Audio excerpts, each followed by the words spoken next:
the all-new Vitara Brezza. नमस्कार, आप देख रहे हैं सूचना इंडिया, इंडिया की आवाज। उत्तर प्रदेश के परिवहन राज्य मंत्री स्वतंत्र प्रभार दयाशंकर सिंह ने अपने आवास पर सूचना इंडिया की टीम से की खास बातचीत। आज हमारे साथ बातचीत करने के लिए खास मेहमान मौजूद हैं उत्तर प्रदेश के परिवहन मंत्री दयाशंकर सिंह, जिन्होंने अब तक विभाग संभालने के बाद किस तरह की उपलब्धियां हैं और आगे किस तरह की रणनीति बनाई है बेहतर करने के लिए परिवहन विभाग को। सर, स्वागत है आपका सूचना इंडिया में। जी नमस्कार। आपने कब से विभाग संभाला है, परिवहन में संभाला है, किस तरह की जो उपलब्धियां की और क्या रणनीति आपकी? देखिए, मैं परिवहन मंत्री बनने के बाद बहुत सारे जो समस्याएं थीं उनको हमने उसको निदान करने के लिए नई तकनीकी का इस्तेमाल किया और सब चीज़ों को ऑनलाइन किया और लोगों को सुविधा के लिए हमने नियम बनाया कि अब हमारे ऑफिस कोई ज़रूरी नहीं है कि हर काम के लिए मेरे दफ्तर ही आना ज़रूरी हो। आप घर बैठे वो सभी सुविधाएं प्राप्त कर सकते हैं जो हमारे दफ्तर आकर के आपको मिलता है और जो आपको यहाँ पर कई प्रकार की परेशानियों को सामना करना पड़ता है। जैसे मैं आपको उदाहरण के रूप में बताऊँ कि अभी तक लर्निंग लाइसेंस बनाने के लिए हमारे दफ्तरों के चक्कर लगाने पड़ते थे और बड़ी लोगों को दिक्कतें आती थी। हमने लर्निंग लाइसेंस को 100% ऑनलाइन कर दिया कि आप जो है आज बड़े बड़े एग्ज़ाम जो है ऑनलाइन होता है, तो हमारे एक ड्राइविंग के एग्ज़ाम के लिए हमारे दफ्तर क्यों आना पड़े।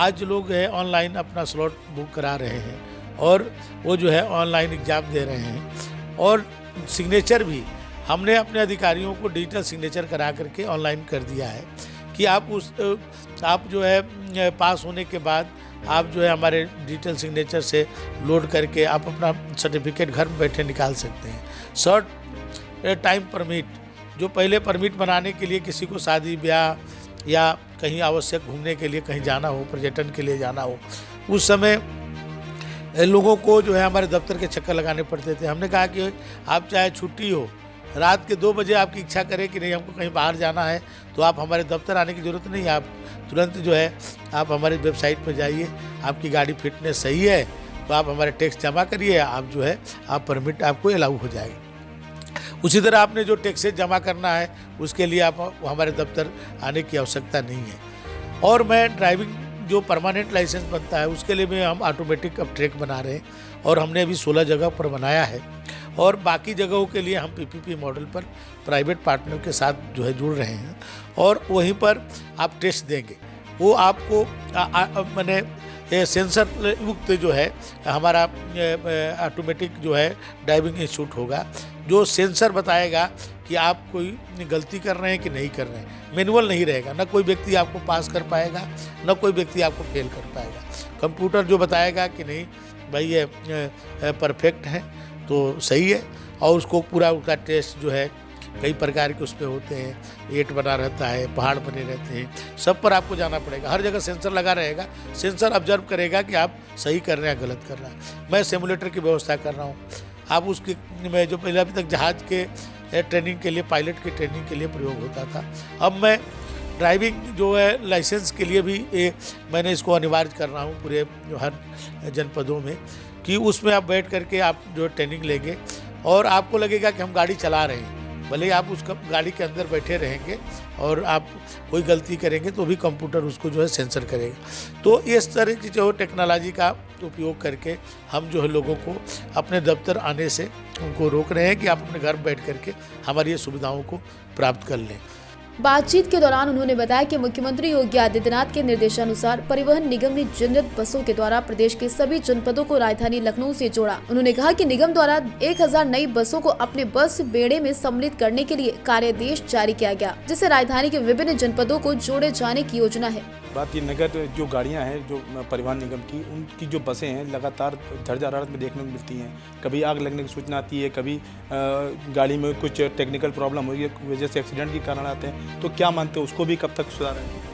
देखिए, कुछ शिकायतें गाड़ियों में आग लगने की आई थी और मैंने इसके लिए सीधे जो है कंपनी को मैंने बात किया, टाटा और लीलैंड को, कि भाई इसमें कहाँ से दोष है, इसको आप देखिए और इसको निवारण करिए। दूसरा ये सही है कि पुरानी गाड़ियाँ हम थोड़ा अभी उपयोग कर रहे हैं, इसलिए कर रहे हैं कि कोरोना काल में 2 वर्षों में कोई गाड़ी खरीदी नहीं गई, तो हमको हज़ारों गाड़ी खरीदनी पड़ती है प्रत्येक वर्ष, और 2 वर्ष कोई गाड़ी नहीं खरीदी गई, जिसके कारण पुरानी गाड़ियों को हमको मजबूरी में उनका सेवा लेना पड़ रहा है, क्योंकि आम जन को कोई असुविधा न हो। आम जन को मैं अभी गाड़ी बंद कर दूंगा तो आम जन को जहाँ पर जाना है वो गंतव्य तक पहुँच नहीं पाएंगे।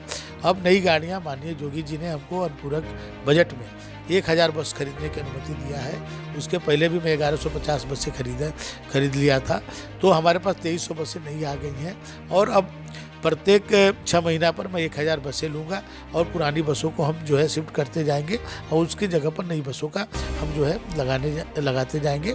तो आप जो कह रहे हैं उसको आपको कुछ दिनों के बाद आपको, क्योंकि हमारी बॉडी बन रही है सभी बसों का, जिस दिन बन करके आ जाएंगी तो हम पुरानी बसों को हटा करके स्क्रैप करेंगे और नई बसें उसके जगह पर लगा देंगे।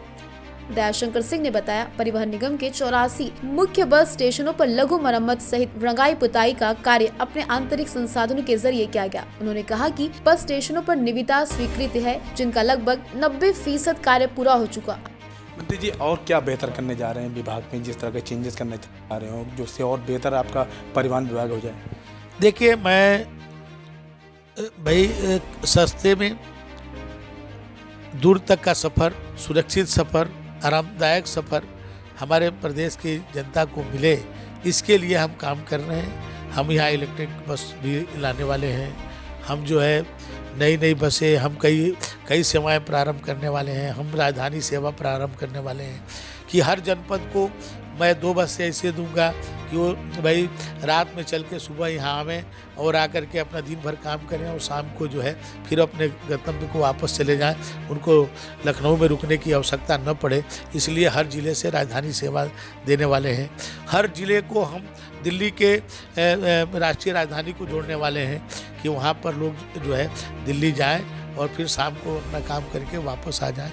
फिर हमारे जितने धार्मिक जगह हैं, जैसे कोई हम अयोध्या सेवा शुरू करने वाले हैं, हम जो है काशी सेवा शुरू करने वाले हैं, हम जो है गोरखधाम सेवा शुरू करने वाले हैं, हम वृंदावन के लिए सेवा शुरू करने वाले हैं। जो हमारे जो धार्मिक स्थलें हैं जहाँ पर ज़्यादा लोग जाते हैं, उनके लिए एक अलग से हम सेवा शुरू कर रहे हैं। बाकी हम जो हाइब्रिड गाड़ियां हैं, जो हमारी एसी वोल्वो और स्केनिया ये गाड़ियां हैं, इसको हम प्राइवेट पार्टनर्स को साथ ला रहे हैं। उनके साथ जुड़ करके हम जो है वो गाड़ियां जो है चलाने जा रहे हैं। जो रूट पर अभी हम अपनी सरकारी गाड़ी नहीं दे पा रहे हैं, वहाँ पर उनसे अनुबंधित करके उनको हम चलाने जा रहे हैं। हम देश के कई राजधानी को साथ जोड़ने वाले हैं अपने यहाँ के परिवहन निगम को। इस पर मेरा काम चल रहा है, और जो भी धार्मिक जगह है जहाँ पर ज़्यादा लोग जाते हैं, जहाँ आवागमन की ज़्यादा है, अभी हम नेपाल की सेवा प्रारंभ कर रहे हैं। माननीय मुख्यमंत्री जी अभी हरी झंडी दिखाने वाले हैं। हम काठमांडू तक की बसें चलाने जा रहे हैं, क्योंकि उधर से बहुत सारे पैसेंजर आते हैं। हमारी जो रोडवेज की जो हमारे डिपो हैं वो बहुत ही अभी पुरानी बनी हुई है, 50 साल से 40 साल 30 साल से बनी हुई हैं। उसमें हम पीपीपी मॉडल पर जा रहे हैं। हवाई अड्डा की तरह हम अपना बस अड्डे बनाने जा रहे हैं। 23 बस अड्डों को हमने अभी निविदा मंगा चुका हूँ। इसी तरह अगले चरण में दूसरे ज़िले आएंगे। ऐसे करके 75 ज़िलों को हम जो है अपना जो हमारा बस अड्डा होगा वो हवाई अड्डा की तरह बने, इसके पर काम कर रहा हूँ। 23 जगह हमारा काम शुरू हो चुका है। तो आप आने वाले दिनों में देखेंगे कि आपको एक नई तस्वीर, एक सुंदर डिपो, और जहाँ पर महिलाओं को बैठने के लिए अलग व्यवस्था रहेगी, वहाँ पर शौचालय जो है आधुनिक होगा, वहाँ पर लोगों को ठहरने की व्यवस्था होगी, वहाँ पर उन लोगों को मार्केटिंग की व्यवस्था रहेगी, मॉल बनेगा, होटल्स बनेंगे। ये सब चीज़ों की योजनाओं के साथ चल रहा हूँ। बहुत आपको नए क्योंकि सब चीज़ें दुनिया बदल रही है, तो हमारा परिवहन विभाग भी बदलेगा। हम जो है सभी अपनी गाड़ियों पर GPS लगाने जा रहे हैं। उसका मैं टेंडर कराया हूँ कि अब हमारी कोई गाड़ी कहीं से चल रही है आपको पता चलेगा। आपको यदि जाना है कि भाई हमको गोरखपुर जाना है, काशी जाना है, आप अयोध्या जाना है, तो आप जो टाइप करेंगे उस लाइन पर कितनी गाड़ियाँ हैं हमारी, उस हिसाब से आप घर से निकलेंगे, उस गाड़ी को आप बैठेंगे। घर बैठे आप जो है जानकारी प्राप्त कर लेंगे कि इस बस में टिकट सीट है कि नहीं है, वो सीटें आपको मिलेगी। हमने पूरे इलेक्ट्रॉनिक कर दिया है, कोई अब टिकट जो है मैनुअल नहीं बन रहा है, हम इलेक्ट्रॉनिक टिकटें बना रहे हैं। हमको पता चलता है कि हमारा टिकट किस गाड़ी में कितने लोग यात्रा कर रहे हैं। इस तरह के सब जो आधुनिक टेक्नोलॉजी का प्रयोग करके हम एक अच्छा परिवहन निगम का स्वरूप देना चाहते हैं। माननीय मुख्यमंत्री जी के इच्छा के अनुरूप वो बहुत अच्छा बनाएंगे और उस पर काम प्रारंभ हो चुका है। आपको आने वाले दिनों में सब बदलाव आपको दिखेगा। आरटीओ संबंधित सवाल के जवाब में उन्होंने बताया कि परमिटों के लिए लोगों को अब आरटीओ कार्यालय जाने की आवश्यकता नहीं है। उन्होंने कहा वाहन मालिक किसी भी दिन अवकाश के दिनों में भी स्पेशल परमिट ऑनलाइन प्राप्त कर सकते हैं। साथ ही ऑटोमेटिक टेस्टिंग की व्यवस्था भी की गई। जी, कुछ जिलों के ऐसे आरटीओ ऑफिस हैं जहाँ पे स्टाफ ना होने कारण जिसको गाड़ी टेस्ट करना चाहिए, जो आरआई का काम होता है, वो एक नीचे स्तर का कर्मचारी करता है। कहीं ना कहीं स्टाफ की कमी है, जिसको लेकर के वहाँ पे जो है धन उगाही का भी काम चल रहा है। जैसे कि बात करते हैं उन्नाव आरटीओ की, वहाँ पे किसी भी कोई भी काम कराना जाता है, किसी भी तरह का भी काम होता है, तो उसमें ज़्यादा समय वहाँ से लिया जाता है और ज़्यादा पैसे लेने की भी लगातार शिकायत आ रही है। क्या कुछ संज्ञान में आपके है? देखिए, मेरे पास कोई भी शिकायत आती है, सामान्य व्यक्ति भी शिकायत करता है, तो मैं उसकी जांच कराता हूं और जांच में थोड़ी भी लापरवाही हमारे अधिकारियों को मिलती है तो मैं उनको सजा देता हूं।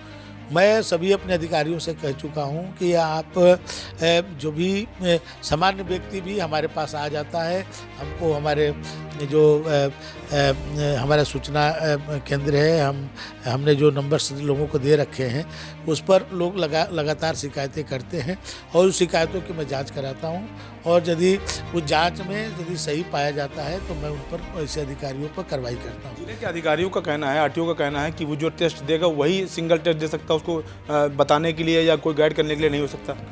नहीं, क्यों नहीं, गाइड करने के लिए हो सकता है, लेकिन परीक्षा वही देगा। वो तो आधार से लिंक करके जो अपना आर्टिफिशियल इंटेलिजेंस के माध्यम से जो है उसका जो है सर्च करता है अपना सॉफ्टवेयर, और कोई व्यक्ति परीक्षा दे रहा है जो उसका आधार कार्ड में उसकी जो तस्वीर लगी है तो परीक्षा वही देगा। लेकिन उसको गाइड करने के लिए तो हमने साइबर कैफ़े है और फैसिलिटी सेंटर है, कहीं से भी करा सकता है। उसके लिए दिक्कत नहीं है, जहाँ चाहे वहाँ से कर सकते हैं। लगभग सभी जिलों में सारथी हॉल का निर्माण किया जा चुका है। यहाँ पर डीएल के आवेदकों की सुविधा के लिए सभी व्यवस्थाएं एक परिसर में की गई। इससे प्रदेश के लोगों को डीएल बनवाने, कर्मचारियों को कार्य संपादन में काफी सुविधा होगी।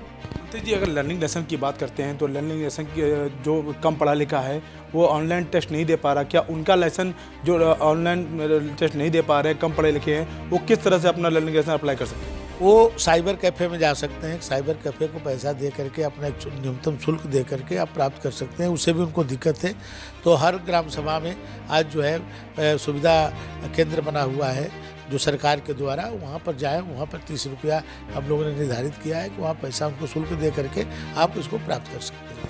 सड़क सुरक्षा के मद्देनजर वाहनों के फिटनेस हेतु ऑटोमेटिक टेस्टिंग की व्यवस्था की गई। इससे सभी जनपदों में वाहनों के फिटनेस की मैनुअल व्यवस्था स्वतः समाप्त हो जाएगी। ऑटोमेटिक तरीके से ही फिटनेस की कार्यवाही पूर्ण की जाएगी। सड़क सुरक्षा के मद्देनजर ही उन्होंने कहा, इन DTI के ऑटोमेशन और संचालन के लिए जल्द ही ई टेंडरिंग की कार्यवाही प्रारंभ की जाएगी। जहाँ तक आपने कहा कि आरआई का पद हमारे जो मानक के अनुसार हैं, लेकिन अभी जिला मुख्यालय पर ही ये सब चीज़ होता है। पूरे ज़िले के लोड जो है एक जगह पर रहता है तो दिक्कतें आती हैं। हम प्राइवेट पार्टनर को भी अब देने जा रहे हैं। हम जो है फिटनेस सेंटर और ड्राइविंग टेस्ट इंस्टीट्यूट, ये दोनों को हम जो है प्राइवेट से PPP मॉडल पर देने जा रहे हैं। अभी सभी जनपदों का अभी हम टेंडर कराने वाले हैं। ड्राइविंग लाइसेंस के इंस्टीट्यूट के लिए तो हमने जो है DTI के लिए भी टेंडर किया है और फिटनेस सेंटर को भी अभी मैं टेंडर करूँगा और हर ज़िले में PPP मॉडल पर प्राइवेट पार्टनर को रख करके करूँगा और आवश्यकता पड़ेगी तभी तो एक कर रहा हूँ। जब आवश्यकता पड़ेगी तो और भी हम वहाँ पर प्रारंभ करेंगे और कोई भी व्यक्ति जाकर के कहीं से भी अपना फिटनेस करा सकता है, कहीं से अपना DL बना सकता है। बहुत सारी चीज़ों को हम ईजी कर रहे हैं। वाहनों की ओवरलोडिंग के सवाल पर बताया कि छापेमारी के दौरान जो भी अधिकारी या कर्मचारी किसी मामले में लिप्त पाया जाता है उसे तुरंत दंडित किया जा रहा है। साथ ही अपराधियों के एक गिरोह का पता लगाया जा रहा है, जिसके बारे में ही शीघ्र खुलासा करने की जानकारी दी जाएगी। जी, लगातार आपने छापेमारी की है, कहीं ना कहीं ओवरलोडिंग पे लगाम लगी है, लेकिन जो ओवरलोडिंग गाड़ियां शहर राजधानी में आ रही हैं, क्या मानते हैं इसको? कहीं पीटीओ या आरटीओ की कमी नज़र आती है? किस तरह से लखनऊ में वो जो है आ पा रही है? कैसे वो खड़ी हो पा रही है? कैसे लोडिंग, कैसे टूल से कैसे आ पा रही है? क्या इस पर कोई रोक लगाई जाएगा? देखिए, इस पर रोक लगाने के लिए हमने बहुत सख्ती किया है। जहाँ पर मैं पकड़ता हूँ वहाँ पर इन लोगों को दंडित भी करता हूँ। और हमने लखनऊ में जब छापे पड़े थे तो वहाँ पर हमको, और चंदौली में छापे मैंने डाला था, चंदौली में, बनारस में, मिर्ज़ापुर में, वहाँ पर भी मैं पासर को पकड़ा था। एक पूरा गैंग है जो ऐसी गाड़ियों को पास कराता है, उसके पैसा लेता है और हमारे अधिकारियों पर, हम सब पर नज़र रखता है कि हम लोग का मोमेंट किधर है, और जब हम खाली रहता है उस वक्त ये लोग उसको पास कराते हैं। ऐसे लोगों को मैं पकड़ा हूँ, उनके मोबाइल हमारे पास है, उसकी जो है जांचें हमने एसटीएफ को दे रखा है और एसटीएफ उस पर जांच कर रही है।